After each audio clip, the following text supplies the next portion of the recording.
За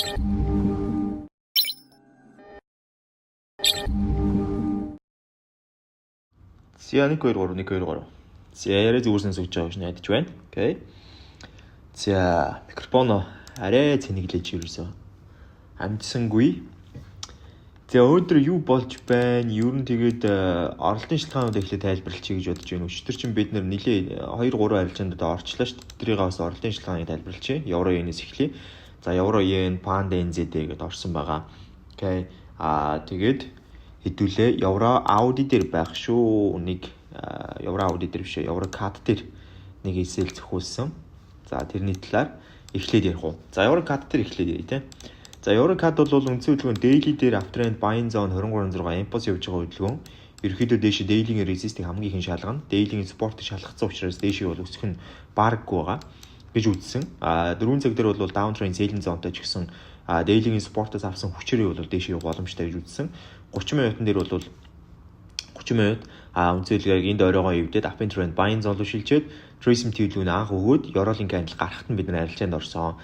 Харамсалтай нь амжилтгүй болж одоо яах нь бүтлгүүрсэн байна. Окей. За дараачих нь болохоор евро йен. Евро йен дээр бол бид нар маш гоё ашиг авч чадсан 3.325-ыг би бол хаалгасан хүмүүсээр тэгээ зарим нь барьж агаад 4.22-ыг авсан хүмүүс байгаа. Окей. Байх ч гэжтэй зарим нэг авсан гэж бичил байлаа. Окей. За тэгээд 4.2-аар. За яг энэ евро йен дээр ер нь ямар арилжаа явагдсан бэ гэх юм бол daily time frame угаасаа euro руу break нийцсэн дэше импульс явж байгаа. 4 цаг угаасаа after and buying zone-тай Trace MT хөдөлгөөн Fibonacci 23.6-тай импульс явах боломжтой хөдөлгөөн. 30 минутын дээр бол хөдөлгөөн 30 минутын after and buying zone. Ерөнхий хөдөлгөөн маань энд харагдаж байгаа ажлын Trace MT хөдөлгөөн авчираад Euroling candle гаргасан. За Euroling candle ойртуулд ингээ харах юм бол Euroling candle-ыг баг зэрэг бид нэр өнгөрөөгөөд орсон байгаа. Яг Euroling candle-ыг хаалтахад орсон бол бид нэр ер нь нэг 6 мургаар авчих боломжтой байсан. Тэгээ баг зэрэг өнгөрөөгөөд орсон.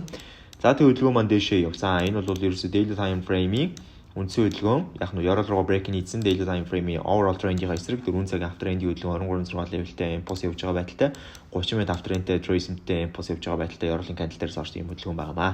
Окей. За дараагийн зүйл бол мэдээж Pound NZD байсан. Pound NZD дээр B9 нь болсон. За Pound NZD-ийн B-ийн шалтгаан яг юу байсан бэ? Ягаад хаагаагүй вэ?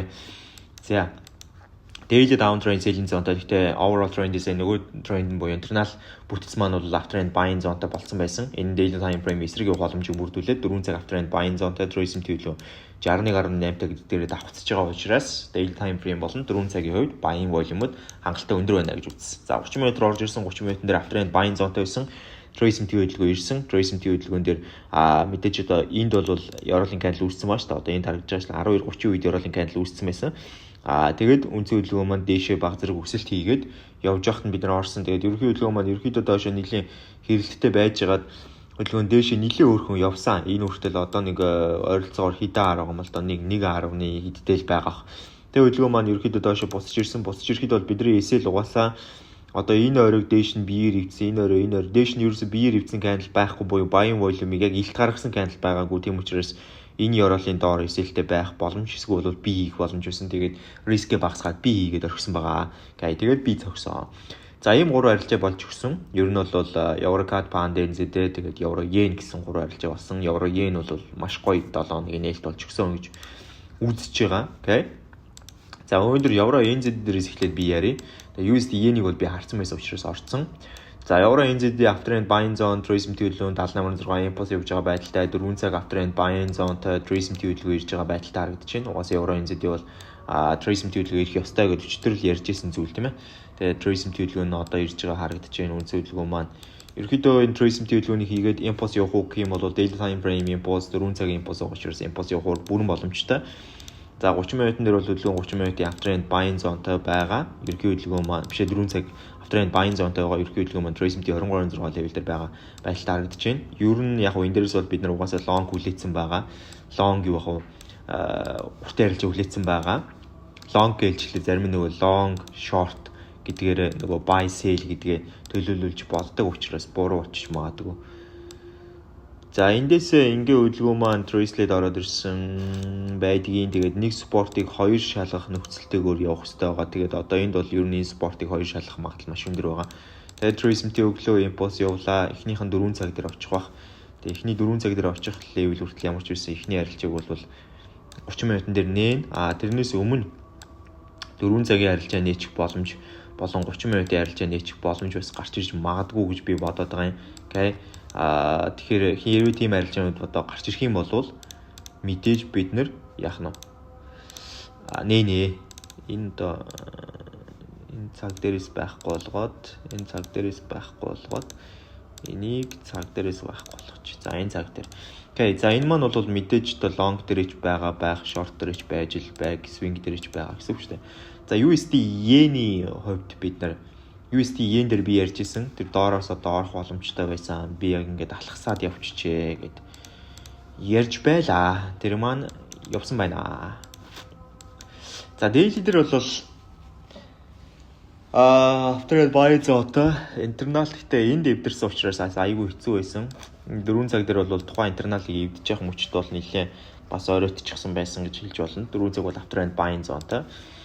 За 30 минутын дээр одоо ингээ харах юм бол daily chapтай тийм ээ 4 цаг chapтай Fibonacci-гийн 78.6-тай өмнө өрөө өрн daily бол мэдээж өмнө өрөө чиглэж байгаа 30 минутын дээр бол after buy зоотой Trace-MT хөдөлгөөн.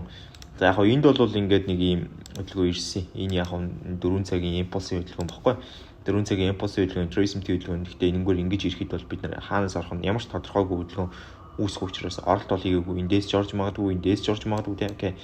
За тэгээд өнөөдөр болохоор ерөнхий хөдөлгөөн маань impulse хийгээд дээшээ ишээ impulse хийж орж ирээд Trace-MT хийгээд impulse хийгээд одоо дахиад Trace-MT хийсэн 78.6 дээр ирсэн байгаа байхгүй. Тэгээ Euroling candle үүсэл баг зэрэг өнгөрөнгүүт нь байрлалд орсон. Тэгээ энэ орой дээр бол TP авъя гэсэн сонирхолтой. Ягаад гэх юм бол Fibonacci-гийн 78.6-тай учраас. За тэгээ SL-ийг бол Euroling candle-ийн доотлол тавьж өгсөн ийм байдалтаар USD-ийн орсон байна. Окей. USD-ийн бол шууд my position руу орсон байгаа. За Euro yen өнөөдөр яах вэ? Euro yen өнөөдөр break-in хийсэн ч ихтэй дэш өсөж байгаа. 4 цаг бол мэдээж after buying zone-тай impulse явж байгаа байдалтай Trace-MT хөдөлгөөн 38.2-тай impulse нь бол ерөөхдөө цааш ахаад нэг ахиж бол магадгүй гэж би бодож байгаа. Баг зэрэг дахиад өсч магадгүй. Тэгээд Trace-MT хөдөлгөөн ирнэ. За тэгээд дараагийн Trace-MT хөдөлгөөн дээрээс бол дээш нь бас 4 цагийн урттай байтах боломж бол үүсэх ёстой. Тэгээд Euro yen дээр бол яг энэ ирсэн дээрээс байтахгүй ч хувьд байдаагүй шалтгаан бол байгаа. Угаасаа энэ ирсэн бол мэдээж яг хаан дуусах нь бол тодорхойгүй байгаад байсан. За тэгээ эндээс бол нэг ийм бай болох байсан 19 цагт. За тэгэнгүүт одоо Euro yen дээр болохоор 4 цаг дээр би нэг импульс явуулаад Trace-MT ирнэ гэж харж байгаа. Яа 30 минутын нэг импульс явуулаад гэсэн үг шүү дээ. 30 минутын дээр бол би харахад юу гэж ажиглаж ийн гэхлээр ингэсэн байгаа. Ингэж орж ирчээд үнцэн хөдөлгөөн маань буцаад доошоо ингэж орж ирээд reverse хийгээд дээшээ гэдэг байдлаар харж байгаа гэсэн үг. Маш энгийн тогтолцоогоор явна гэж хүлээж байна. Тэгтээ бид нар бол жоохон хүлээх баха. Энийг бол нэг амар за урт дээр хүлээж болох юм. Swing position дээр угаасаа 4 цагийн Trace-MT тэрэнгүүт нь орё гэсэн сонирхол байгаа. За тэгээд тэр доор ирсэн swing position бол жижиг SL-тэй фейлсэн шүү дээ, тий. За энэ удаагийн swing position бас яах нь вэ, тий. За тэгээд USD yen дээр бол бид нар орсон байгаа учраас MyFoz дээр байгаа. Euro yen-ийг ингээ орхилоо Euro NZ дээр. Euro NZ дээр ч юм болохоор бас swing Foz руу орох хэрэгтэй шүү дээ. Орсон байна. За Gold-ийн swing Foz маань явсаар байгаа. Тэгээд daily time frame бол uptrend trend buying zone overall-ороо буюу одоо short trend-ээр үндсэн харагдж байгаа интернал бүтцээрээ бол uptrend buying zone-тай байгаа. 4 цаг uptrend buying zone-тай хэвээрээ байгаа. Impulse явах боломжтой байгаа. 30 минут бол uptrend buying zone-тай байгаа. Тэгээд Gold дээр бол одоо энэ Euro-ыг л энэ candle-ыг л хүлээж штэ. Энэ candle дээрээс л арилжаа нээ гэсэн бодолтой байна. 23.6-тай импульс бол дэш өвчтэй явна. За тэгтээ бол мэдээж энэ дээр авсан хамгийн аюулгүй байх бах. Окей. Gold бол хамгийн ихэнд одоо хүлээгдэх шортын арилжаа байгаа. Long-ийн арилжаанд бол угаасаа юу байгаа штэ swing Foz дээр байгаа. За тэгээд my day Foz руу бол баг 2 минутын дараа орчих واخа. За тэгээд юу NZD дээр daily бол нэлийн яригтэй болсон. Өмнө өрлөө break-in хийгээд буцаж гарах гэсэн candle буюу одоо энэ candle маань бол rejected байгаа. Доош унах магадлал нэлээд өндөр. 4 цаг бол downtrend selling zoneтой хэвээрээ байгаа. NZD-ийн бол ирээдүйд тийм сайн биш. Ер нь бол 4 цагийн downtrend selling zone TraceMT хөдөлгөөн ирсэн нөхцөл байдлыг харахад бол бидний ажиглаж байгаачлан TraceMT хөдөлгөөн энэ дээр Fibonacci-гийн 50 дээр үрдэрсэн impulse явах боломжтой. Тэгээд TraceMT ирээд дахиад impulse явах боломжтой гэдэг ийм л нөхцөл байдал харагдаж байгаа. Тэгээ ер нь бол яг эндээс whether swing арилжаанд орж магадгүй ч ер нь орох байхаа. Тэгэд энд яг л одоо нэг саяны тавьсан сая устгаа ичж штэ. Энэ зураглал бол ерөөхдөө явах боломжтой. За энд орой үсээгүй, энд орой үссэн азуулж энэ орой үсээгүй бол бас нэлээд яривхтай хөдөлгөөн үүснэ. За тэгээ хөдөлгөөн маань дээшээ ингэж орч ирээд ингэж орч ирээд ингэсэн байгаа. Одоо эндээс бол ингэж орж ирэх маш амархан байх болно. Окей. Тэгэхээр бид нар бол ерөөхдөө доош нь уртын сэлүүд болон богино сэлүүдийг давхар хийнэ гэсэн үг. Урт сэл болон богино сэлийг бол давхар хийгээд явчихнаа л гэсэн үг. Тэгэхээр энэ бол мэдээж swing болон ер бол хоёулын л орчноо гэсэн үг ээ. За Euro Audi дээр TraceMT хөдөлгөөн ирсэн байна. Euro Audi daily aftertrend buying zone-тай байгаа, 4 цаг aftertrend buying zone-тай байгаа. Бидний 4 цагийн swing хаагдаггүй юу? TraceMT хөдөлгөөн ирсэн байгаа. Тэгээд TraceMT хөдөлгөөн одоо яг харж байгаачлан 4 цагийн aftertrend, daily time frame aftertrend-д дагаад ирж байгаа TraceMT хөдөлгөөн гэхдээ маш хүчрэг байгаа Fibonacci-гийн 50-тай. За TraceMT хөдөлгөөн бол 30 минутын дээр ингэж орж ирэх болов уу гэж би хүлээсэн. Харамсалтай нь бол 30 минутын дээр ийм олон wave-ийг бол үүсгэж орж ирч чадсангүй. За тэгвэл одоо тэгээд ирэхээр юу болох вэ гэхээр хөдөлгөөн маань тэгээд ирэхээр жоохон сармаг юмнууд хийж эхэлнэ. За эндээс ингэчж байгаа хөдөлгөөн чинь ингэж орж ирж буцаад дээшээ одоо яах нь гоё хөдлөх боломж нь бий болно гэсэн үг шүү дээ. За тэгэхээр эндээс бид нэр maybe нэг иймэрхүү арилжаа хийнэ. За энэ бол ийм богино арилжаанд бол ингэж явагдана. Урт арилжаа бол хийвэрээ ингэж явагдана гэдэг нь хийвэрээ. Окей. За тэгээ энийг short руугаа бас оруулчих уу яах уу? За яг оруулчих. Дараа нь гэхдээ нэг дүүгний бас буцаад. За daily дээр бол aftertrend buying zone TraceMT хөдөлгөөн 76 impulse явж байгаа байдалтай 4 цаг aftertrend buying zone-тай 4 цаг бол TraceMT хөдөлгөөн хүлээгдэж байгаа байдалтай байгаа юм байна. 4 цагийн TraceMT хөдөлгөөн бараг л ирж штэ тий. За эндээс бид нар энийг арилгаж хаяад ийшээ ингэж үсч гарч ирсэн гэж үзээд энд ёрол арай үсэг байгаа юм байна. Энэ дээр TraceMT хөдөлгөөн ирсний дараа л бид нар ерөөдөө дэшээ баядах боломжтой болно. Тэгэхээр daily бол buy 4 цаг бол buy болчлоо. 4 цаг яг энэ реверсийг орхигдуулж ерөөсөө болохгүй. Энэ доор баг реверс хийсэн юм шүү. Гэсэн чинь энэ ёроол байж чадахгүй байна. 30 минутын дээр buy. Окей, за тэгэхээр хөдөлгөөн бол ерөөхдөө энэ даун сейлийн хөдөлгөөн арилаад энэ хөдөлгөөний дагуу явж эхлэх магадлал маш өндөр болж ирж байна гэсэн үг. За энийг арилгаад хөдөлгөөн дээр ерөөхдөө энэ оройг дэш нэвдсэний дараа энд хөдөлгөөн ирсэн, дараа нь ингэсэн. Одоо энэ дээр жоох яривхтай зүйл нь юу вэ гэхээр 30 минутын TraceMT хөдөлгөөн 4 цагийн TraceMT хөдөлгөөн давхар ирэх юм байна. Энэ ёроолыг шалгаад үндсэн хөдөлгөөн энэ дээр гарч ирээд энэ байр суурин дээр орж ирж байна. Тэгэхээр maybe эндээс шууд buy арилжаа явах магадaltaй юм. Гэтэ яг хитэ артай арилж байгаа ч хэлж мэдэхгүй байна. За тэгээд дээшээ impulse явуучих боломжтой. Харагдчихэв. Окей. За тэгээ ер нь хөдөлгөөн маань бол нэлээд өндөр артай гарч иж магадгүй юм байна да. Эндээс бол би бол давгүй юм арай дэрч магадгүй гэж харж байна. Окей.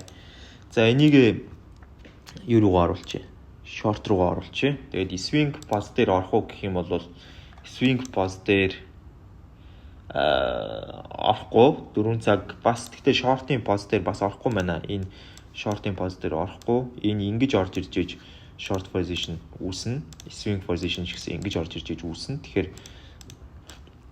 эндээс би ингэж л орох юм байна. Ингэж гэсэн үг. Тэгэхээр short-а хүлээн, swing-ը хүлээн. За дараачих нь fund NZ байгаа. Тэгээд одоо би Gels Golden дээр бас оролтоо хийчихье гэж бодож байна.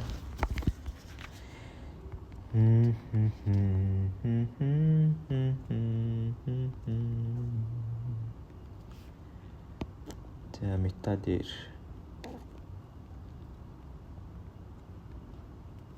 окей.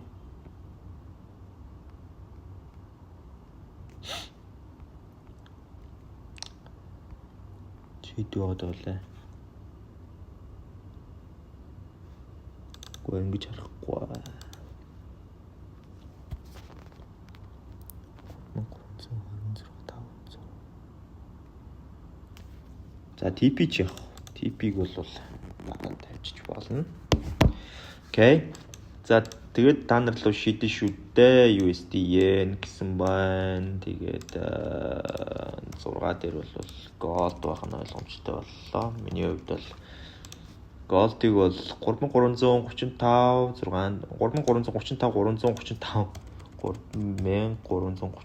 335. За SL-ийн хувьд бол яг эндээс нь хуулаад авчих тийм аа. SL-ийн хувьд бол ингээд тавьчих тийм аа. TP-ний хувьд бол TP бол дэшээ яаж байгаа 3376 265 гэдэг дүн байна. 3376 265. Тэгээд баазрыг доошлоод 4.7 артай арилж болж байгаа. Okay. That's it. За, дараагийн зүйл.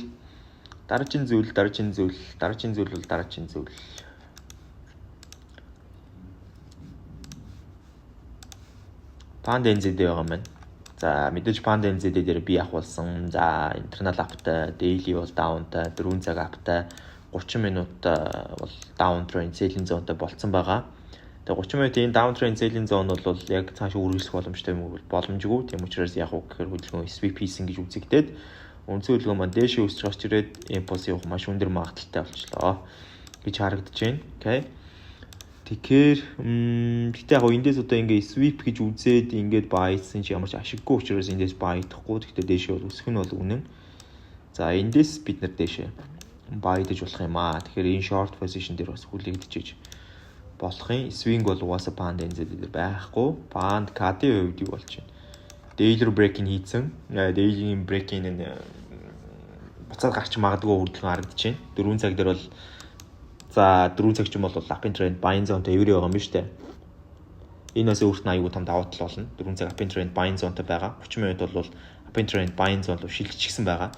Daily time frame хөдөлгөөн break-ин хийцэн буцаад гарч магадгүй. Tourism төлөв 38.2-тай impulse явах боломжтой. 4 цаг бол uptrend buying zone-тай tourism төлөв 78.6-тай. Энэ нь жоо өөртний сул тал болж өгнө.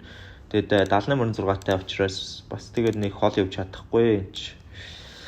Ингэж орж ирэхээр шал утгагүй болчиход байна. Swing нээхээр тэгээд 30 минутын дээр бол 30 минут uptrend buying zone-тай байгаа. Эндээс өчтөр ийм buy хүлээжсэн байна. Энд Euro өчтөр өг нь 20-30-д үүссэн юм байна. Гэхдээ энэ бол амжилтгүй байх үс арилж харагдаж байна. За өнөөдрийн хувьд арай нэг аятайхан волюмтэй хөдөлгөөн оруулж ирч чадах уу? Selling volume бол өнөөдрийн хувьд арай бага харагдаад байна. За эндээс бол хөдөлгөөн дэше buy дэгдэх байж магадгүй юм. Окей. За дэшнээ бол хөдөлгөөн дээр би харуулцаар бол Fibonacci-гийн 50-тай impulse явуучих боломжтой юм хөдөлгөөн автчих. Panda за хүлээж л вэ юу ч гэсэн богино арилжаа. За дараачих нь Panda USD байрандаа гацжээ. Panda USD daily руу break-ин хийх үү болох уу тэ. Хөдөлгөөн бол down чиглэл selling zone 4 цаг дээр байгаа. Аль нэг тал руугаа заавал гарах хэрэгтэй. Panda USD-г бол нэг амир хүлээгээд ах зүйл бол байхгүй харагдаж байна. Тэгээд ч угаасаа оруулаагүй юм байна. Euro USD тэшээ buy дах сонголт байгаа юм байна. Daily time frame дээр support руу унах сонголт, resist руугаа өсөх сонголт 4 цаг up trend buying zone-тай байсан гэж хэлэх зүв байна. Down trend selling zone-тай болсон байна. Tourism төлөвлөгөө авчирсан байна. Өнцөлгөө маань down trend selling zone-тай байгаа гэсэн үг. Одоо daily time frame-ийн support хүртэл бол энийг үргэлжлүүлэх бүрэн боломжтой болчихжин гэсэн үг. 30 минутын дээр бол хөдөлгөөн 30 минутын яг одоо тэнд ингэж эвдэгдэнэ гэж бодохгүйгээр энд Euro байгаа, энд орой байгаа. Окей. Оройн мөн үү? Оройн тэр ард байгаа юм шүү. Ард байгаа. Euro-ыг доош нь эвдээгүй байгаа. Euro-ыг доош нь эвдсэн. Tourism төрөд ирсэн. Tourism хэрэгтэй нэг resist-ийг хоёр шалах байдлаар ирж байгаа юм шиг харагдаж байна да. Бараг л тэр нь зөвдөж таарах бах. Нэг resist-ийг хоёр шалгасан байтугай. 3 шалгасан байгаа юм байна. За, иймэрхүү хөдөлгөөн харагдчихээн. За энийг нэг дүгний. Daily бол ерөөхдөө up buy-тай байгаа. Tracing ирж байгаа. Тэрэн дээр нь 4 цаг тоглолт хийгээд бүр down trend, selling zone руу шилжүүлээ хайцсан гэж үзээд байгаа. Энэ орол дээр. Гэтэ энэ оролыг бол томруулж харах хэрэгтэй. Тийм чи энд байгаа байхгүй. Энэ болохоор өөрөө энд байгаа. За оролыг эвдсэн байна тий. Down trend selling zone-тай 30 минут бол ерөөхдөө 4 цагтайгаа зэрэг tracing төлөвлөгөөнд авчирж байгаа. Ийм нөхцөл байдалтай. Тэгэхээр надад бол энэ таалагдж байна. Евро USD дээр орчидоо Евро USD шүү дээ. За тэгэнгүүт чи эн чинь өөрөө хичнээн PCSL-тэй 16. За 16 17 юм да 523 дээр гэж үзээд.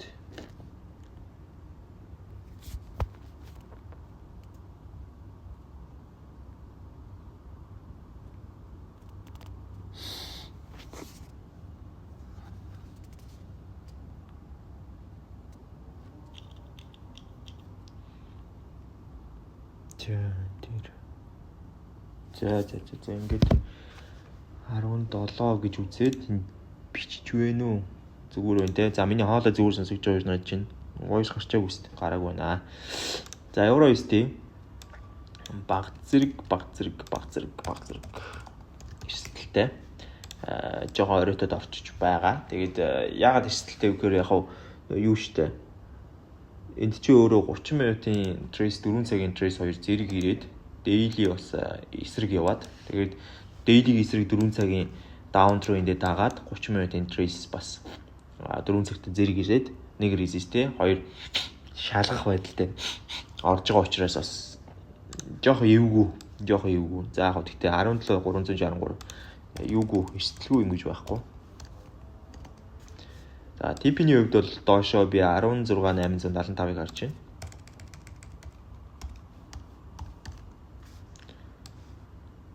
За SCD-ийн хувьд 17525 гэдэг тавьсан шүү дээ.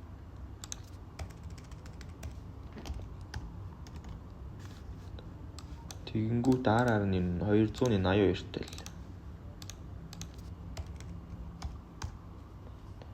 Тэгээд 7 биш 8 болж таах биш юу лээ 7 болж таар. Окей. За евро USD. За евро USD гээ.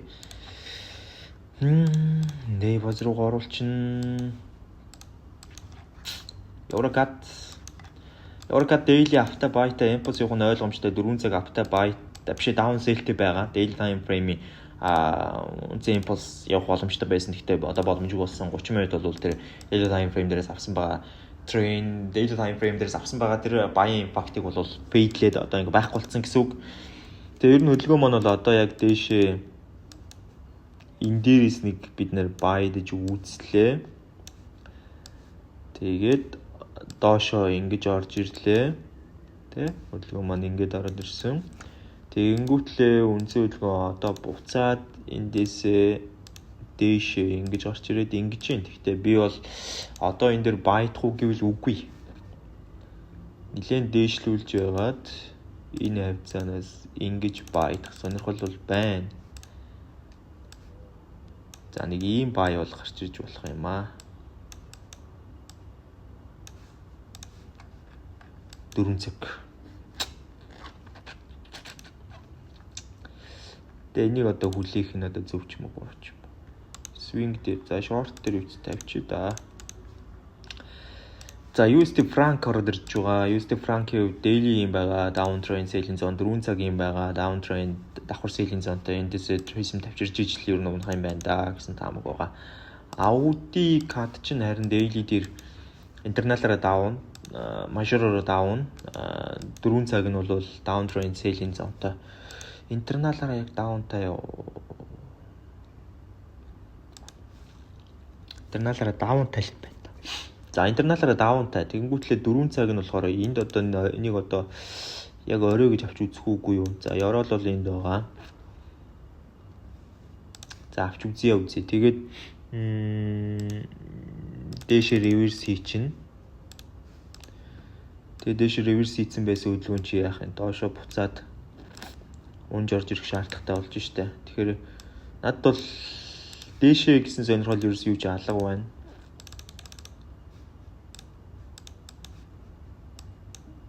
За нэг иймэрхүү хөдөлгөөн хүлээе да Audi CAD дээр өөр юм бол байхгүй.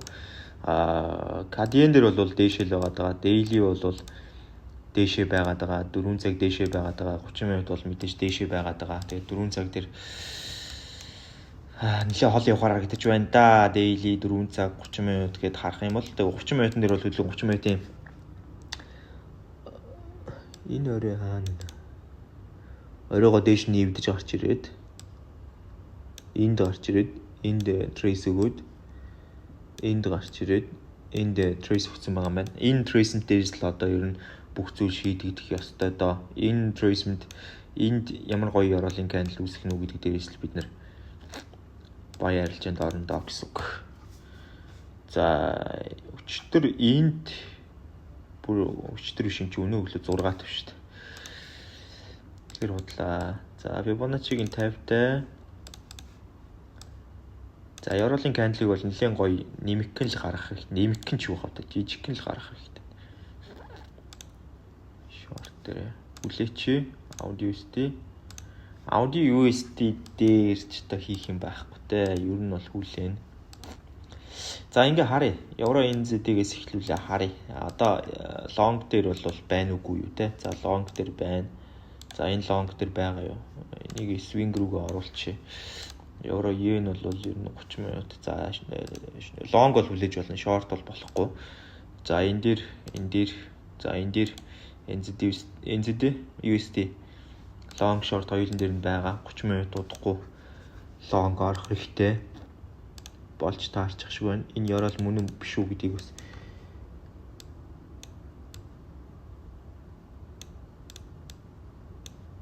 жоохон нэгтлэлт явлаа. Арлаа болж гин боломж юм. Энэ бол long орох юм байна. За энэ дээр евро Audi дээр 4 цаг long орохгүй хүлээж байгаа. Гэхдээ болоогүй байгаа. За евро Audi гэхдээ яг болоогүй юу 30 минут болоогүй байна. Тэгтээ long дээр оруулсан байгаа те. За USD CAD байгаа. За pound NZD бол 30 минут байгаад байгаа.